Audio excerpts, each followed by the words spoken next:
Maryland men's lacrosse loses a close game in the rivalry. Women's lacrosse goes 1-1 on the weekend. Softball wins their first Big Ten series since March of 2025, and baseball wins big in their series finale. All that and more on my final edition of The Left Bench.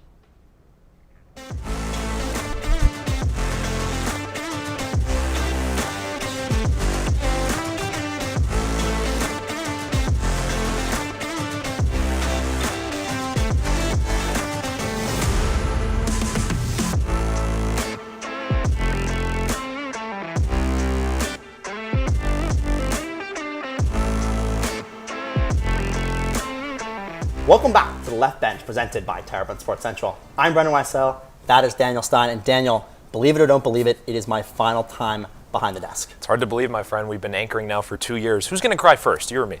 My money's on me. Your money? Okay. Well, we'll see. find out. I'll keep my money in my pockets for now. Okay, let's do that. All right, well, moving on to men's lacrosse. The environment for the rivalry is second to none. Between the crowd, bands, and the teams on the field, it's the most anticipated game in the state of Maryland all year. The energy from the crowd translates to the field. The physicality from the rivalry leads to a low-scoring game between Maryland and Johns Hopkins. Points are hard to come by as both teams' goalies put on a clinic. Oren Jelinas outduels Maryland's Brian Ruppel as Jelinas has 14 saves, and the Terps have multiple chances that they cannot convert. On the flip side, Hopkins are able to find slightly more creases in Maryland's defense, and Hopkins has the lead for nearly the entire game. Even then, the Terps still have a chance, down one with 30 seconds to go. Maryland has multiple attempts on goal that miss, leading to a Hopkins 9-8 victory. And now Maryland is in a 4-way tie for the Big Ten championship. Our guys were just continuing to just kind of scrap and again, just came up a little short, and that's the nature of these Big Ten games. You know, they're typically just back and forth slugfest. Now let's take a look at the Big Ten men's lacrosse tournament. Maryland's first round game is on Saturday. A Maryland Day matchup with Rutgers at 6 p.m. The Terps are the 3 seed. Now Maryland beat Rutgers earlier in the season. If the Terps win, they head to Rutgers for the semifinals and the finals should they make it. The Scarlet Knights are the host site. The Terps would play the second-seeded Nittany Lions if they win. The craziest thing about the whole tournament, the top 4 seeds, yes, you heard me right, the top 4 seeds, Daniel, are considered the Big Ten championship, the Big Ten regular season champions. Does that make any sense to you? I mean, it's so weird. I feel like we've seen this in men's soccer before where there's been like ties for first place, but I mean, come on, 4 teams? That's insane. At that point, you shouldn't really give out the award. I know it's because there's not that many teams in Big Ten, but yeah. You know, just a weird thing to look at. You know, Yeah. Maryland won it, and then you see 3 other teams post. You're like, come on, let's figure it out. But that's men's lacrosse. Now let's look at the women's lacrosse team, who also closed out its regular season this weekend. The Terps got embarrassed on Thursday night, losing 15-4 against Michigan. Then on Saturday, Maryland bounced back with a 13-9 win over Ohio State. The Buckeyes win 3 of 4 draw controls in the first quarter as OSU gets out to a 2-goal lead. The second quarter is all Terps. Lauren Lapointe and Jordan Lipkin both net 2 goals, giving Maryland a commanding lead. The Buckeyes had their chances in the fourth, and despite controlling 4 draws and getting some chances on net too, it is too little, too late. J.J. Soriano finishes with 10 saves to give Maryland the 4-goal victory. The final weekend for Maryland women's lacrosse now sounds like a dress rehearsal for the Big Ten tournament. As the 2-seed, Maryland will face 7-seed Ohio State on Wednesday, just 4 days after their recent matchup. The Big Ten tournament is hosted in Ann Arbor, where Maryland lost to the Wolverines for the first time in program history last Thursday. If Maryland wins, they will take on the winner of Johns Hopkins and Rutgers. Good news for Maryland, 2 teams they already beat this year. And better news for Maryland, the Terps avoid Michigan and Northwestern on their way to the championship game. Daniel, what are your thoughts? How do you think the Terps will do this week in Ann Arbor? I think they're going to be just fine, Brendan. This is a Maryland women's lacrosse team that's the best that I've personally seen in my 3 years. I don't know about your, 8-9 years here, but it's a pretty good squad. They absolutely have been good. I think they're going to have a tough time, though. I think they're going to make it to the championship, and then whoever they face in the championship, I don't think they're going to have too much luck. We'll have to find out. Now, from one field to another, after winning 5 of its last 6 last week, Maryland baseball headed into its weekend series versus Iowa with a lot of momentum. But the Hawkeyes, with some help from Mother Nature, took 2 of 3 from the Dirty Terps. Check this out. Game 1 was supposed to start at 7, but a tornado warning forces the 2 teams to play Friday's game at noon. But after 6 innings, lightning strikes, forcing the Terps and Hawkeyes to finish the game Saturday. Just typical Midwest activity. Now, a game game where Maryland would lose 14-4 in 8 innings. That's the first game that gets restarted. Now, the second leg of this pseudo doubleheader doesn't go the Terps' way either. The Bats go quiet against Iowa starter Maddox Freeze, who goes 7 innings and hands the Terps a 5-2 loss. The last 2 games of the series are played in windy conditions with feels-like temperatures in the high 30s. Maryland would salvage the Sunday game 16-5 off of a 7-run 7th inning, but the Terps continue to struggle in Big Ten play. Here's what Matt Swope had to say after the series. Yeah, it's good to bounce back. It's nice to win, but still like to be better. So we're not going to settle for anything. There's still a lot of time left in the season with some really, really important series, and no secret right now we're fighting to get in the tournament, and that's kind of going to be the goal right now, and then see what happens after that. Well, Daniel just said it, Swope just said it too. A wild weekend out in Iowa, so we needed a little bit of help to break down the weekend. And so we have Aiden Curry, the Diamondback baseball reporter. Aiden, thanks so much for coming on the show. Of course, thanks for having me, guys. Now, Aiden, so not a good weekend for the Terps in Iowa. They lose 2 of 3. What do you think went wrong over the weekend? I think a lot of it, as is often been the case this year, comes back to the pitching, except for the Saturday. I guess on Saturday it was half pitching, half offense. The offense went to sleep in the second game. Pitching kind of let them down in the first game. That's kind of been the story of the season. A lot of inconsistencies with trying to pinpoint playing complementary baseball. And Swope's talked about that a little bit. More often than not, it's been the pitching that's let them down, but every once in a while the offense will go to sleep when the pitching does wake up. Yeah, super fair. You mentioned some of those struggles and pinpointed some specific issues. It comes down to not playing complementary baseball. Who do you put the blame on for this season? I think putting the blame on an individual is tough, especially in a sport like baseball, where the manager, in this case Swope, doesn't necessarily have control of what happens in the game in the same way that a manager in football or basketball does. So I think putting the blame down on him, while it's the easiest thing to do, is a little bit difficult. You can also kind of look at pitching coach Jimmy Jackson and the pitching staff in general. I believe they have the second highest team ERA at this point in the season. That's obviously, you're going to put that on the pitching staff as opposed to the offense, which I believe is top 2 or 3 in most, or a fair amount of categories in the Big Ten. So I think the obvious is just generally the pitching staff, but I don't necessarily think you can put it on one individual. It's so interesting. You've had this Maryland pitching staff, which has been dealing with a lot of struggle, a lot of injuries all season long, but the offense has been just fine. When you look ahead to this week, all 4 of those games are on the road. Mount St. Mary's first on Tuesday, then a road set versus Michigan State. What do you think Maryland needs to do to turn their season around? Against the Mount on Tuesday, just stay healthy. I think that's been the biggest. Been one of the biggest issues that Swope's highlighted, and at this point in the season, midweek baseball isn't going to do a whole lot for them because RPI kind of goes out of the conversation. For them, it's just focus on the Big Ten and pick up Big Ten wins.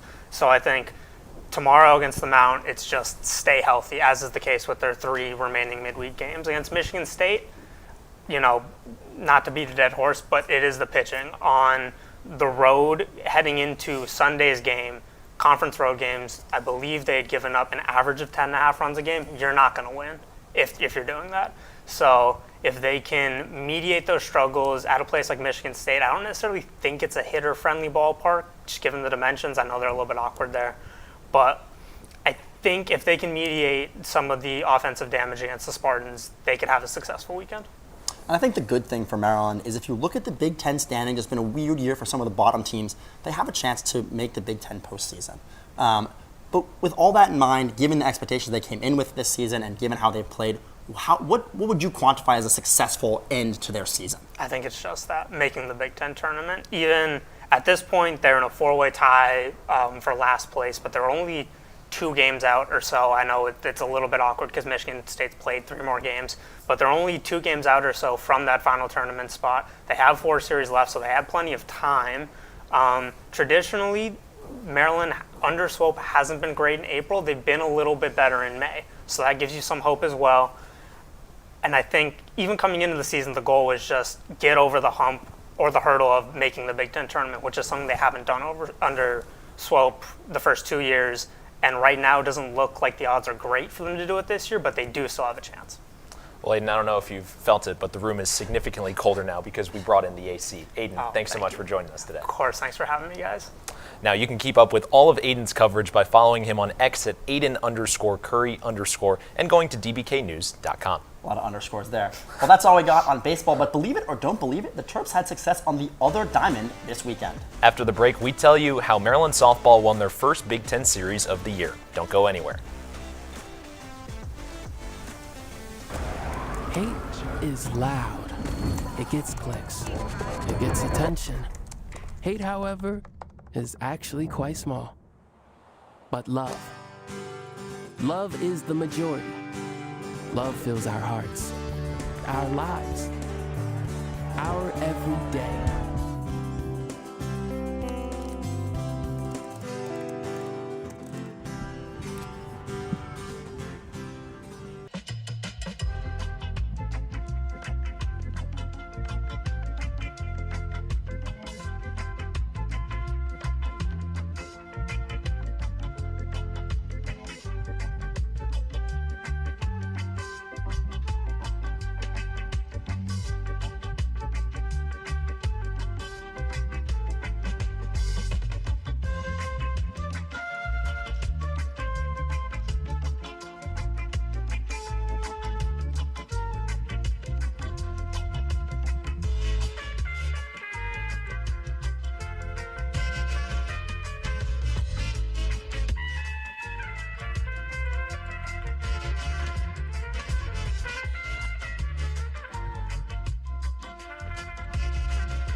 Back to the left bench, presented by Terrapin Sports Central. Daniel Stein here. To my right, the man who gives the crispest dap-ups in all of the Mid-Atlantic, Brendan Weissel. And Brendan, Maryland softball in just a few weeks is hosting the Big Ten tournament.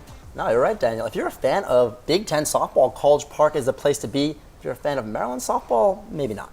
Maybe not, but they did get a big series win. We alluded to it all show. Maryland softball won its first Big Ten series this season. Let's show you how it was done. Game 1 was a Maryland win. In Game 2, the Terps stumbled in the 7th inning, giving up 3 runs to blow their lead. Now, to a rainy-filled senior day, Maryland gets on the board with help from Maddie Benson, a 2 RBI double here, and the Terps never look back. TSC member Aubrey Wurst only allows 1 run in a 4.2 inning effort, and the Terps take the Sunday dub 8-1. Here's Coach Karn on the positives from this weekend. I think we played today like I think that we can play. We gave them our best game. We pitched really well. We got out of jams. We played really good defense, and then we were able to string a lot of hits together and put pressure on their defense, which is what we've been talking about. It was senior day, and one of those honored yesterday was Sammy Woods. The infielder is a critical part of the Terps' defense and hitting. But that's not all she does. Our Brendan Russell talked to Woods about her passion for flag football and her journey to Team USA.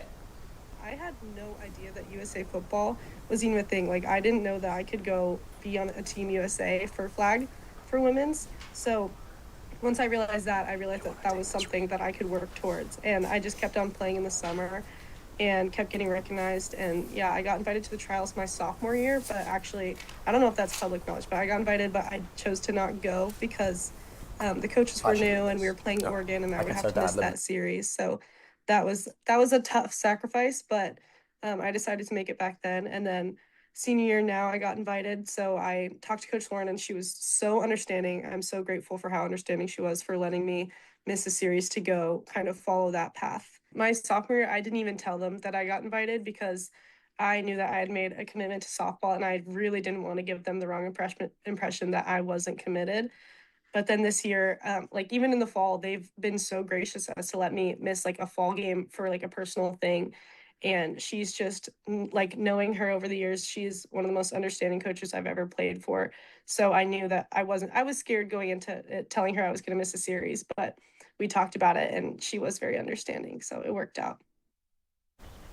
Great reporting from Brendan Russell. You know, you wouldn't necessarily think the skills from softball would translate to football, but it's absolutely working out for Sammy. So and it's really not surprising because Sammy Woods is an institution in Maryland softball. She's been manning that shortstop position for a while now. She's got a cannon of an arm and a really good defender out there at shortstop. Very true. Well, Brendan Russell's full interview and story on Sammy Woods will air on the left bench in the coming weeks. Now from flag football to the NFL, it is draft week. Now, I don't know about you. I'm a Bears fan. You're a Pats fan. Sorry to hear about the Super Bowl loss. My team lost in the playoffs, too. How are you feeling about the Pats? I thought maybe going into the draft they might need wide receiver. It seems like some news today about A.J. Brown says they might not need a wide receiver, so I'm feeling not so bad. How are you feeling? As long as the Bears get something on defense, I think we're going to be fine. Maybe interior defensive line would be good, but I think we're set on offense. We've got some dogs out there. Both those teams poised to hopefully make a deep run in the playoffs again. Well, TSC's Ethan Dean is here with us to look at some Terps prospects that could be in the NFL next year. Anyone we should put on our radars, Ethan? Yeah, Brendan. I mean, after that Super Bowl performance, it's clear the Patriots need an offensive line. So keep your eye out for someone that I'm going to mention in a few seconds. But in the meantime, the 2026 NFL Draft starts on Thursday, with round 1 kicking off at 8 p.m. from Pittsburgh. And the Terps had a record 6 players drafted last season. This year's mock drafts are taking players like Fernando Mendoza, Arvell Reese, and Jeremiah Love in the top 5. And I hate to break it to you, but no Terps are projected to go in the top 5 or even on the first day. But 3 Maryland players have a shot to go in the 3rd day of action. The most prolific of the 3 is safety Jalen Husky out of Frederick, Maryland. The hometown kid spent all 4 of his years at Maryland. Husky had 4 interceptions in the fall and the second most tackles on the team with 72, earning second team All Big Ten Conference honors. NFL.com has Husky at a 5.83 prospect grade, placing him in the average backup or special teamer category. Husky's score at the 2026 Combine, a 70, seems to be landing him in round 6 or 7. No pun intended.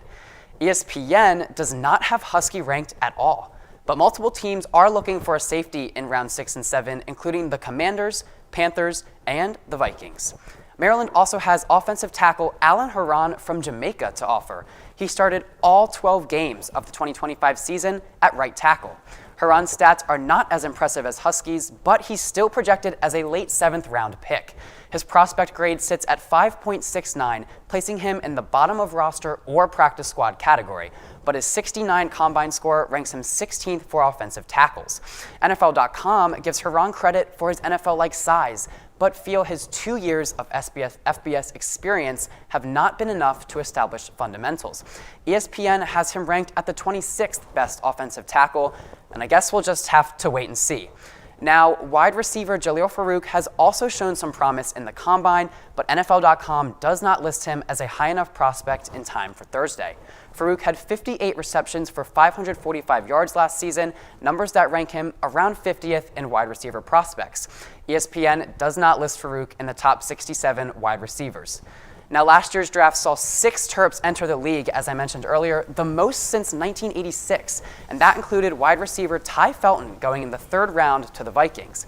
This year won't see as much success, at least until Saturday night, but Husky appears to have the best chance. Now, in terms of predictions, which, that's my thing, I gotta give them to you, I project Jalen Husky to go a little bit earlier than people might think. I think he's going to go to the Carolina Panthers in the middle of the 6th round. It's a young team. They had a successful season, surprisingly, last year, and a safety in the backfield to give some depth to the roster could be just what they need. And in terms of Alan Haran, Brendan, I don't know about the Patriots.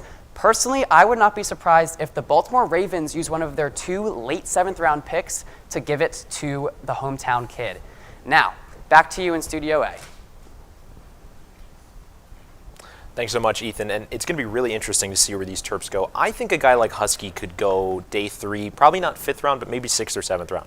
Well, 6-7 joke in April of 2026. That wasn't intentional. Okay, anyways, moving on from that, I agree with you. Husky has a good chance. I think he has the best chance of probably being a successful NFL player. Maryland always known for the defensive room, having a lot of success in the NFL. And don't count out Haran, too. His story is amazing, coming over from Jamaica, going to a D2 school, and now at Maryland, potentially being an NFL player. It's going to be pretty interesting to watch. Now stay with us, because when we return, we'll stick some tape to our domes and play headbands.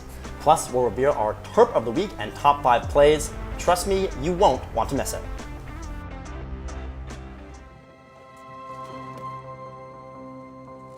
The impact of a meal goes well beyond feeding our bodies. Because when people are fed, futures are nourished. Everyone deserves to live a full life. And with your help, Together we can end hunger. Join the movement at feedingamerica.org/actnow. I tell my son, I love you every single day. Now, my dad has never said that to me. Not because he doesn't love me, but because culturally it wasn't comfortable for him. Now that he's a grandfather, he says, I love you to my son every time he sees him. My advice to all the fathers out there, forget the cultural restrictions. They grow up way too fast for you to waste even a single precious moment.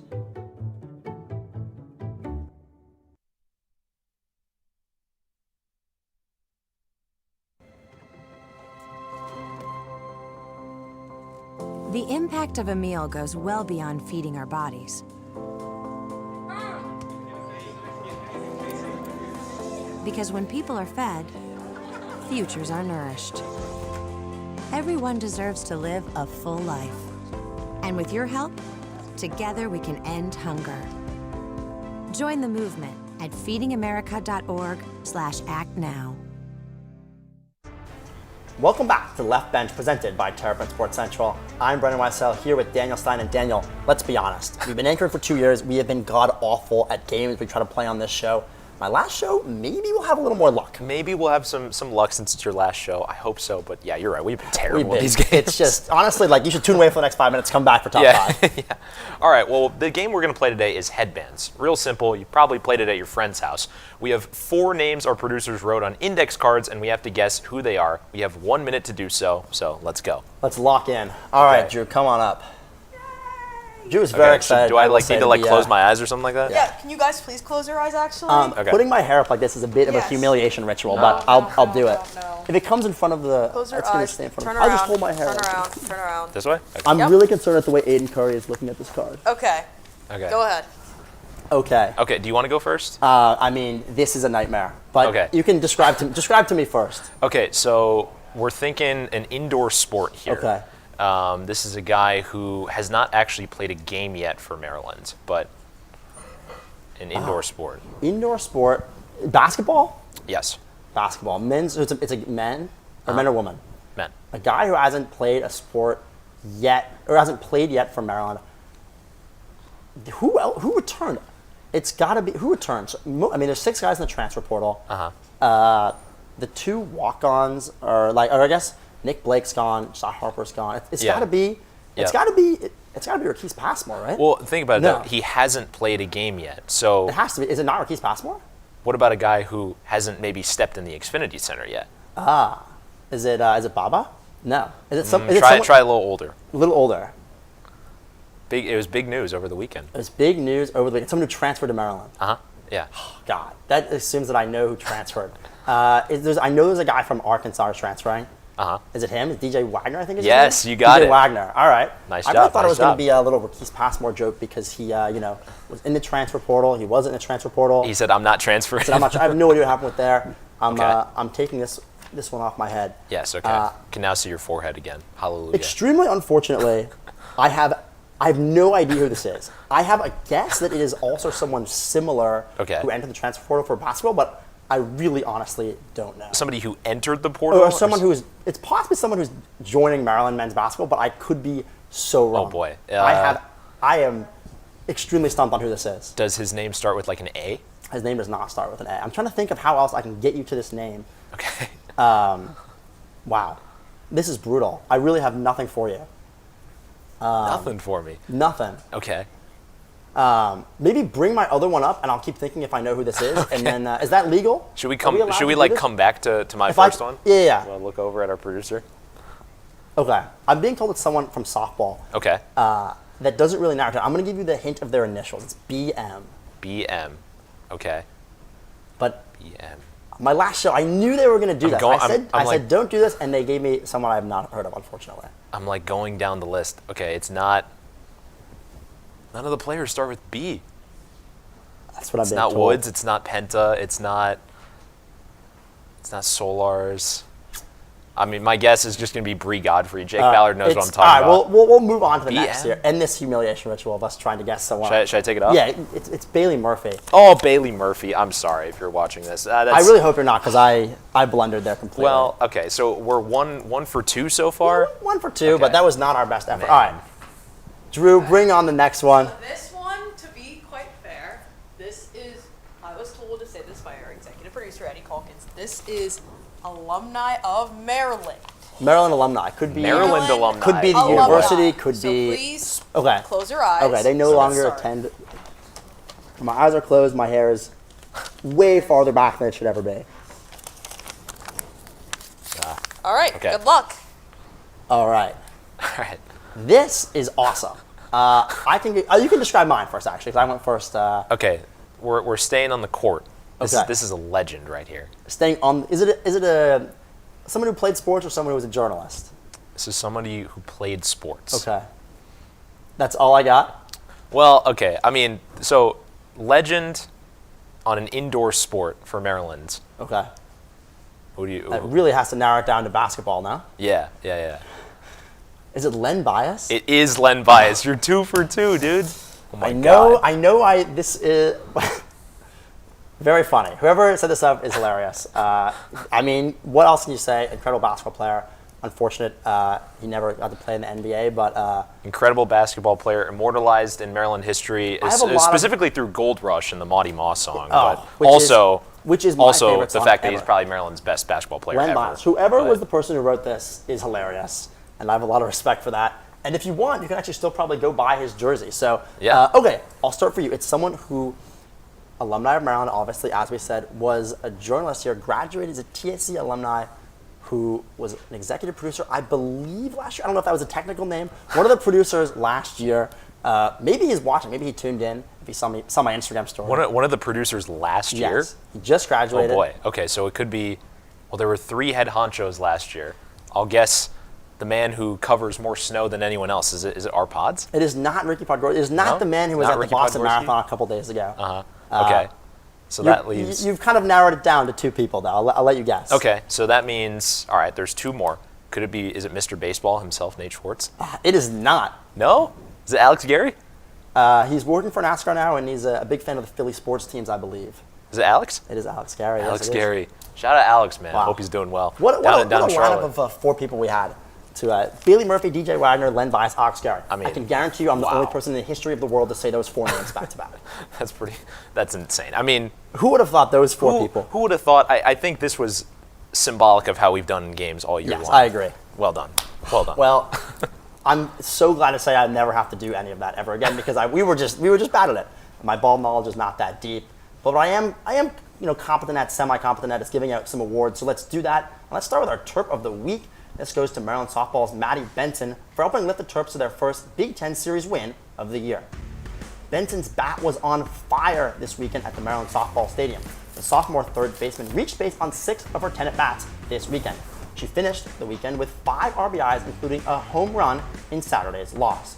On Sunday, the Terps took home a series win on account of her 2 hits and RBI double. Congrats to Maddie Benson on being named our Terp of the week. Now, staying on the diamond, this week's Pro Terp was dominating in College Park when old Brendan here was just a freshman. Chicago Cubs utility man and former Dirty Terp great Matt Shaw has been on quite the hot streak. He's this week's Pro Terp. Now, Shaw has primarily manned right field with the crowded Cubs infield, but he's currently riding a 3-game hitting streak and collected a season-high 6 total bases and 3 doubles last Wednesday against the Phillies. Playing in 2 of the 3 games this past weekend, Shaw got a hit in both and knocked in an RBI as the Cubs swept the Mets. Congrats to Matt on being this week's Pro Terp. It's the time we have all been waiting for. Throw up some 5s. It's top 5 time. Top 5. Here we go. Brendan, you get us started. Let's do it. Number 5, Lauren LaPointe against Ohio State. A great bounce shot. Let's take one more look at that. I mean, she has just been on fire this season. And at number 4, we're going out to the heartland in Iowa. David Mendez hits a ball to right center. You think it's in right center. It's actually near the corner. Boom, off the wall. Mendez is still going. Oh, baby, a triple. Mendez has not hit one of those since his days at Dayton. It's a top 4 play. What a crazy shot. I mean, I thought that was out. Even watching it again, I still think it's going to go out. Number 3, this one did go out. Maddie Benson, we just talked about her, all the way out of the park for a big home run. Benson comes in at number 3. Number 2, we're going back to Iowa, baby. Out in center field, this ball well hit. It's the wind. It was like 30 miles an hour, twisting and turning. Nate Houghton-Henley lays out, makes the catch, shows the glove, NHH with the web gem. What an unbelievable grab. Number 1, let's go Leo Johnson with a Johnny Rocket to the back of the net. What an incredible shot from him there. Maryland couldn't get it done in the rivalry, but that was a beautiful shot. And they've scored some really nice goals this year. It's going to be super interesting what they do in the Big Ten tournament. Absolutely. Well, I'm now being told from our producers you hearing that? 45 minutes to say whatever I want because it is my final show. 45 minutes, maybe, yeah. All right, I have 20 seconds. It's been an absolute honor. I knew when I first came to Maryland, this was the first club I was going to join. The best thing about Terrapin Sports Central, it's not the sports coverage we do, it's none of that. It's the people that are here. I always leave here with a smile. Hope I'm not going to cry, but it's been an absolute ride. Shout out Eddie Calkins, shout out Ashley Burkett, the people I've anchored with, and also shout out Daniel Stein, and obviously shout out Ryan Martin. Yeah, of Gotta course. shout him out, dude. Brendan, I'm nothing without him, honestly. Brendan, I got to tell you, we've been anchoring for 2 years now, and for everyone watching at home, we call Brendan the Dom, and that's the director of morale. This guy is the life of the party. He's always walking in with a smile on his face, and it's going to be really weird next year when you're not here. It's been a pleasure anchoring with you, my friend. I really appreciate that. Hey, and before we stop crying here, I got something for you, buddy. I did not realize I'd be getting a gift. Here you go. In a bag that is in the Chicago a Bulls little bit bag. Conspicuous here. Let's see what we got. Wow, I didn't know gifts would be. Oh, this is absolutely awesome. For those of you at home who don't know my true life story, my Instagram handle, shout it out, CoolMoose242. I probably won't follow you back. And that's why I've just received this very soft, this is a very soft moose you guys got me. Yeah, I mean, I was thinking about what to get you. I was looking at these different options, and I figured that, like, what other way to symbolize you than Cool Moose, because that's what you are, and there it is. And so now you can think of TSC forever on that. I really appreciate that. That is going to go on my mantle, front and center. I'll always think back to my days at TSC, specifically getting to anchor some shows with you. So kind to have that gift. The picture they were just showing of me must have been from a game in, I don't know, 2014, back when I used to cover actual games for Terrapin Sports Central. Yeah, a little bit of a different haircut back then. Yeah, I mean, I still don't even know. I still got to figure out my hair, but yeah. That's what Well, Brendan, thanks so much for spending your time with us these last couple of years. And that's going to do it for this evening. Make sure to follow all of our coverage on Instagram, X, YouTube, and online at Terrapin Sports Central. That's all for this week. Rachel Lawrence and Owen Korzak will talk all things Maryland women's lacrosse on this week's edition of The Left Bench in Focus. That show will drop at 10 a.m. on our YouTube channel. For one final time from me and Daniel behind the desk together at Terrapin Sports Central, thank you for joining us.